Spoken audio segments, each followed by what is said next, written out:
Is she into you? This is a philosophical question second only to where do we come from in the grand history of human evolution. Fundamentally, this is not a question of emotion.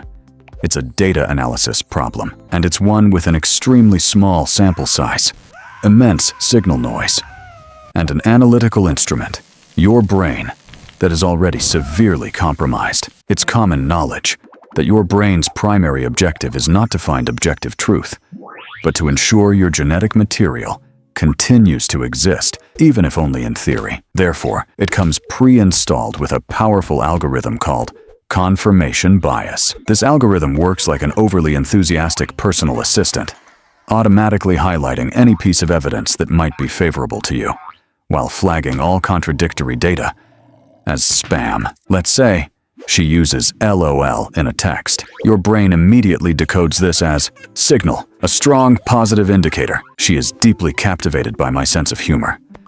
When in reality, she might just be polite, or she might be genuinely laughing at a conversation with another male and just humoring you on the side. So before we dive into the so-called signals, remember this one core axiom. You are not an impartial observer. You are a desperate detective, arriving at a crime scene, with a conclusion already in mind, desperately searching for evidence to plant. Basically, we can categorize all potential indicators of interest into two major groups: verbal signals and non-verbal signals. Let's start with the verbal. Generally speaking, positive verbal signals include, but are not limited to, initiating conversation, asking questions about you, and laughing at your jokes. Laughter, in particular, is a crucial metric. Biologically, laughter is a social lubricant used to build and solidify bonds. When a female laughs at one of your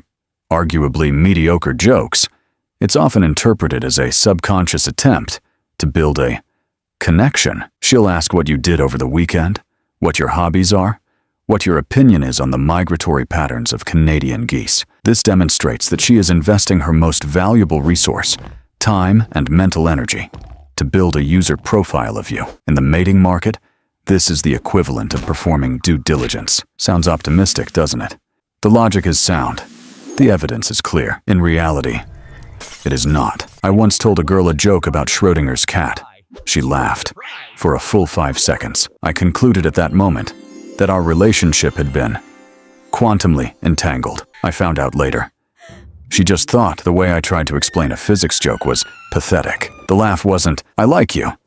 It was, "Oh my God, this poor creature. I should show it some humanitarian kindness." And her asking you questions might just mean she's a polite person, or that she just escaped an incredibly boring conversation.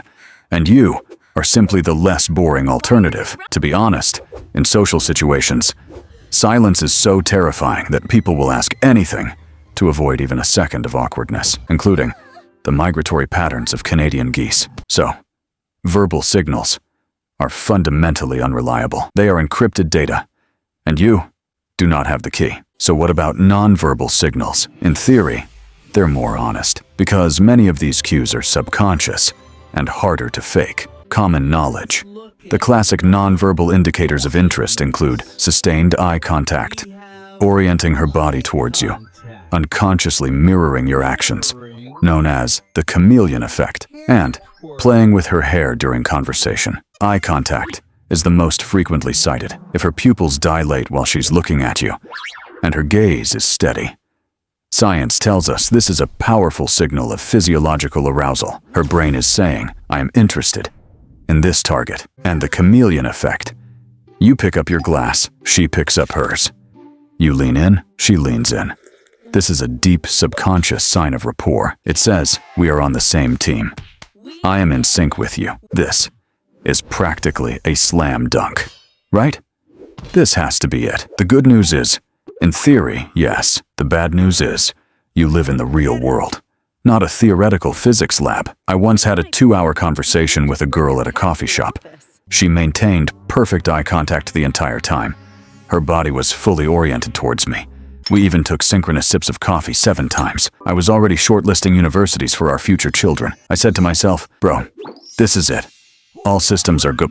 Launch the missile. So I finally worked up the courage and asked if she'd like to get dinner next week. She smiled, pupils still fully dilated, and said, "Oh, no thank you. I was just practicing my active listening skills.